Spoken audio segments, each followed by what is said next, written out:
pas beaucoup. Il y a beaucoup de demandes de toute façon, en fait, médicales.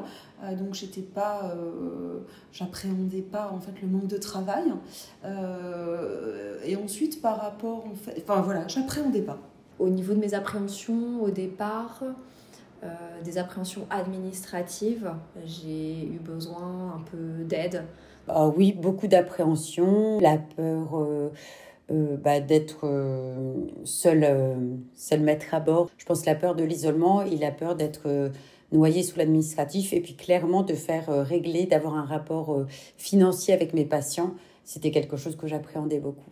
Le questionnement de comment je vais faire remplir la marmite. Est-ce que j'aurai suffisamment de patients pour vivre Voilà, c'est essentiellement ça, oui. Bien sûr, on avait des appréhensions. Pendant le cursus, on fait très peu de stages en libéral.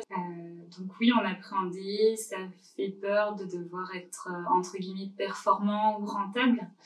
Et c'est vrai que c'est pas du tout ce qu'on nous demande au final.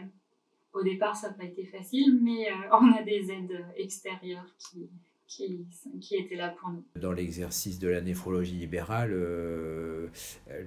la patientèle est souvent mise en commun puisqu'il s'agit de patients dialysés. Donc on est plutôt nombreux, c'est pas un exercice solitaire. Et puis j'avais à l'époque aussi des copains qui se sont installés en même temps que moi, donc les démarches on les a fait ensemble.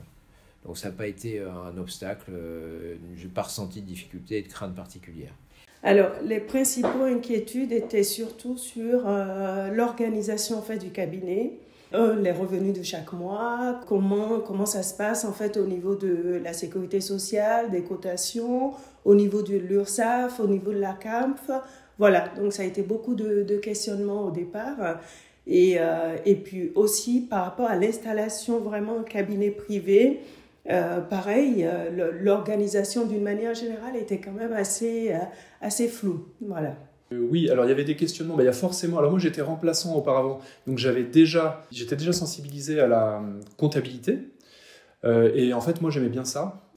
Ensuite, par rapport aux éventuelles angoisses que je pouvais avoir sur la viabilité financière de la structure, nous on a choisi en fait d'avoir le moins de frais possible. Alors on a un petit crédit sur la structure mais qu'on a étalé sur 20 ans, ce qui fait qu'on n'a pas du tout d'objectif de loyer de la SCM vers la société civile immobilière. Donc ça c'est très confortable. Et en fait du coup les questionnements ils viennent plutôt du côté pratique, c'est-à-dire qui augmente sa patientèle, comment ça retentit au niveau de la gestion des urgences quand je ne suis pas là sur mon associé. Et donc du coup on se met d'accord l'un l'autre de comment est-ce qu'on fait évoluer notre activité et comment ça retentit sur l'autre.